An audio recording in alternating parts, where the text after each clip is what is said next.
Hey everyone, AladdinsCastle here. Welcome back to the channel. I am bringing you guys a movie series, the last of my movie series, where I take a Disney film and kind of create a deck and see how I do it at locals. Today I brought a classic film, Atlantis, and I went 2-1 today. Technically, I went against Emerald Steel. I went 0-2. Round 2, I got a bye, and then round 3, I went against Ruby Sapphire, and I won 2-0 on that one. There was 9 of us today. I got 3rd place, so I got really good tiebreakers, and I was able to get some good packs out of that. But I'm just going to go ahead with the deck profile. We'll start off with, I guess, a quick summary of Atlantis, for those who haven't seen it in a while. It's basically a story of Atlantis from years and years, hundreds of years ago. I think it's in the BC area. Where Atlantis was threatened by like a large tsunami, and Kida, the warrior princess, was protected by a crystal as the city was drowning in waves. And then fast forward to the early 1900s, Milo, who was a young scientist, was a big believer in Atlantis, and he kind of sets off on a expedition to search for Atlantis. And this was led by some powerful people and rich people in the government. And politics. It was led by Commander Lyle and Lieutenant Helga, and I think there was a medical officer, Joshua Sweet, who are all featured in this deck, and they kind of go on this journey to find it. Eventually they meet up with Kida while searching for Atlantis, and Milo finds out that this crystal called the Heart of Atlantis powers up all their technology. And then there's a turning point in the movie that shows Lyle's intentions were to steal the heart and sell it for lots of money. And then, Lyle finds a crystal, and Kida and the crystal activates and links up together. And then Lyle ends up kidnapping both the crystal and Kida in her kind of powered up form. Then Milo has to convince, him and the crew to go after Lyle in order to save Atlantis and all the people there. And the king of Atlantis, who was kind of losing power, gives Milo a crystal. Then eventually Lyle betrays Helga and kind of pushes him off the ship as they were trying to escape. And then Helga got kind of upset with that and kind of shoots the airship down where, Lyle was trying to escape from. And Milo meets up with Lyle and kind of slashes him with the crystal that the king gave him and turns Lyle into like a monster. And then this in turn also awakens like a volcano that was kind of underneath. Then Kida merges with the heart to create a protection over the city from the volcano. And afterwards, Kida separates from the crystal. Milo saves her. And, like every other Disney movie, they fall in love. And then Milo ends up deciding to stay with Kida in Atlantis. And they eventually become the new king and queen. So fun story. It plays on the folklore of Atlantis, whether it exists or not.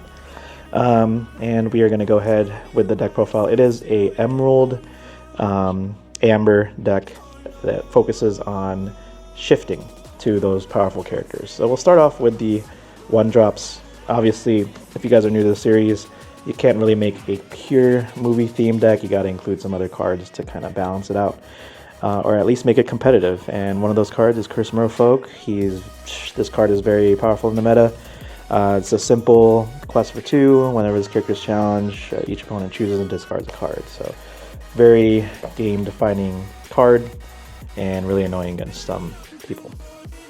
Alright, so we have Milo. He's one of the main characters in the series. Goes out to find Atlantis, and he's there to shift onto the bigger Milo, which you'll see later on.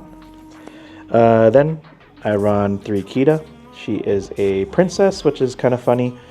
Disney princess. She's kind of underrated, I think. Not really talked about too much. I like how there's the Atlantean language below. I forgot what that means, but she is there to also shift into the 5-drop Kida. Onto the 2-drop ink, I run 4 Flynn Rider, just to keep up with the theme of hand discard, which you want to do because it's just degenerate. No, I'm just kidding. But yeah, it just keeps up with the theme of discarding the hand, so you could have advantages so that your opponent will less likely have answers to you. Quest for 2, they have to run into it, and if they do, it's just like Curse Merfolk, they gotta discard a card. Next, I also ran 4 Morph. This is your card to basically shift into your other cards if you don't have the previous characters. Like if I don't have Kida, if I don't have Milo, then Morph is a good way to shift. His ability says you may play any character with shift on this character as if the character had any name. So you could shift into the Kida, you could shift into the Milo, and some other cards. So it's a very fun card because your opponent doesn't know what you're going to be shifting into, so they kind of have to play a little bit differently. Next, I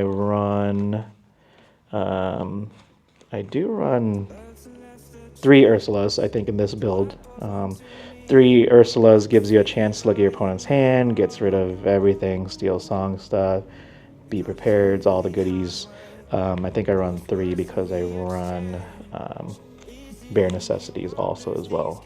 Which, before we get to that, I run 3 Helga Sinclairs. She was the lieutenant that was under Lyle, who eventually got turned on, and then she had to fight back to kind of give her sweet revenge on Lyle for pushing her over the ship. And this character is challenged and banished.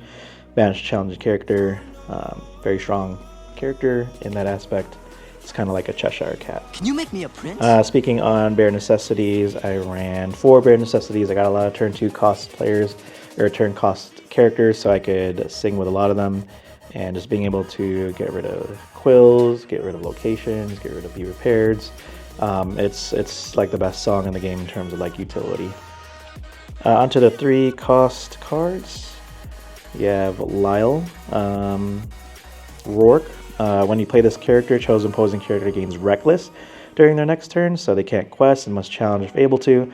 And then the second ability is whenever one of your other characters is banished, each opponent loses a lore. This actually came in handy against the Ruby Sapphire deck. You could give Flavorsham a Reckless, and he can't quest, so he can't pop off, his popsicle to draw 2. So that's pretty cool to like stall that extra turn, so that maybe you might have a removal for Flavorsham later on. But in this deck, you don't really have that. Not too many, at least. That's a pretty cool interaction, and it's really annoying because if you keep this guy in the field, whenever they banish one of your other characters, they have to lose lore. So if you have like 3-4 characters out, then they banish them in the next turn, they're just going to be taking that much longer to win the lore race, which could be a difference because you're semi-aggressive as well.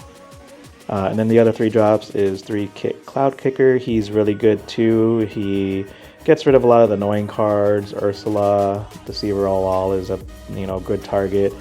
Flavorsham is decent. You could stall them an extra turn.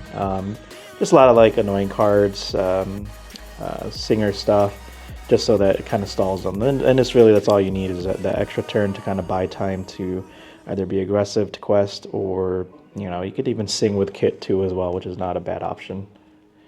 On to the 4 cost cards. I run 4 Rapunzel. You're running Amber. She heals a lot of my big cards, some bodyguards, some characters with 4 or 5 willpower, so she's needed for that extra draw power. 4 cost, I run Joshua Sweet. He is the medical expert. You see him here, kind of cooking up some healing potions, I guess. He's a bodyguard, 1/5, really hard to get rid of. Usually takes like 2 characters to get into it, unless they're running like a Maui or something.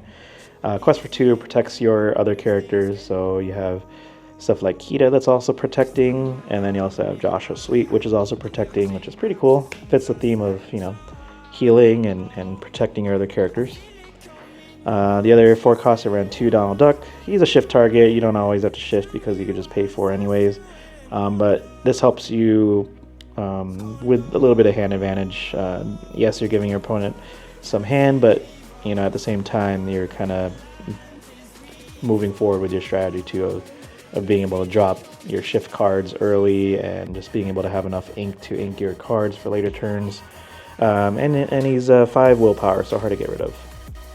Next is the crystal, the main focus of the movie, which is the Heart of Atlantis, which powers up so many things in the movie. This is pretty cool. It's an item. You could exert it to pay 2 less for the next character you play this turn. So you do have some bigger characters that don't normally come out in this kind of build. Like I don't run docks or anything like that. So Heart of Atlantis is a good way to kind of exert. I could play my 2-cost characters for free, which is nice. So I could play like a 4-cost and then exert this to play another 2-cost the next turn. Like an Ursula to look at their hand. So it's another way to kind of put in more characters and kind of go, you know, wide for your strategy. Then I'm running 4 Super Saiyan Kidas. Every time I look at her, she's just powered up. It's just really cool ability when she's merged with the crystal. She has shift 3, so you could either shift 3 with the 1-drop Kida, or you could shift 3 with Morph. And her ability says when you play this character, all characters get -3 strength until the end of your next turn, so that counts as every character that's currently on the field. So it's really hard for your opponent to get rid of your board, like say you have like a Flynn Rider, another character like Lyle or something like that, and Kida, then you're just kind of protecting your characters sort of safe for that turn, unless they have like a Maui or like a really high-powered rush character that isn't affected by her ability. So it kind of buys you another turn. She's really good for aggressive decks. You could build this non-movie style and just kind of have a very aggressive Kida lineup if you would like. Can you make me a prince? Then I run the 5-drop Helga Sinclair, which could be shifted also as well. And her ability says whenever this character quests, you may deal 3 damage to chosen damaged character, which is nice.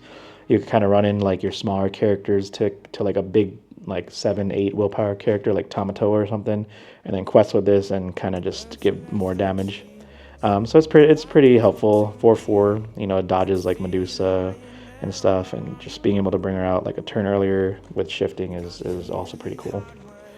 Then I ran 2 Perdita. You could go different directions. You could run the Stitch package, which could shift Rockstar Stitch into from Morph or even from the 1-drop Stitch, and because you're running so many 2-drops, you can get benefit through that. Or you could run Perdita, which could get you, you know, another body. I just like Perdita just for that aspect. I could play Heart of Atlantis on 4 and then drop this on turn 5 if I wanted. But it's just another way to get back aboard after being Be Prepared or board wiped. You play Perdita and you kind of get 2 characters on the field. So I like Perdita a lot. Then almost, you know, rounding off the deck, 4 Surfer Stitches. This is one of your other ways to draw cards. You play Heart of Atlantis on turn 4, then on turn 5 you ink, exert Heart of Atlantis. You can play this on turn 5. You could draw 2 cards if you have your other characters on the field. Really hard to get rid of against certain decks, like Steel Song. Very hard to get rid of this. Emerald decks, very hard to get rid of this. And just the 2 questing power is very powerful. And then to round it all off, the King of Atlantis himself, Milo Thatch. He is a shift 4, so you could play this over the 1-drop or the Morph. And his ability says when this character is banished, you could return all opposing characters to their player's hand. I know there was a lot of hype in this in the very beginning. Realistically, it's very hard to pull him off really in anything. So Morph, I think, is the best option because they might be playing like Babooms on your 1-drop Milos or something like that. So or even Morph itself, actually. So it's a very good way to shift into your targets a turn earlier, and being able to quest for 3 and then being punished if they banish him. But yeah, that is the deck. I think for the most part it's pretty budget friendly. A lot of these are just like things that you just find in the boxes. Morph's not worth that much. Even Bare Necessities as a rare isn't worth too much. Oh yeah, Rapunzel's you could probably replace with maybe some let me see. I don't think you could really replace Rapunzel as much. Maybe more bodyguards just to protect your other characters so that they could survive more. Like a Hercules, or no, Hercules and Steel. You could probably play Baloo. Baloo would be cool, just so you could kind of protect your merfolks and stuff, so that when Baloo is banished, you gain 2 lore. So you could be a little bit more aggressive. You could play more Donald Ducks, actually. You could play Daisy Duck as well, too, so that they're discarding more. So Rapunzel, you could probably replace more with Donald Duck or Daisy Duck, so that you could don't lose the hand parity with that stuff. Kida's not too expensive of a legendary. I don't know if she's like $6-7. And then Surface Stitches have gone down too as well. So it's a decent budget option. If you guys find different ways to play this deck, let me know. Feel free. I think this ends the movie series for set 3. I'm excited for set 4 to come out in a couple weeks. We got a lot more movies, and I'm so excited to bring that to fruition, and hope you guys enjoy the series. If you guys are new to my channel, feel free to rate, comment, subscribe. I'll see you guys in the next one.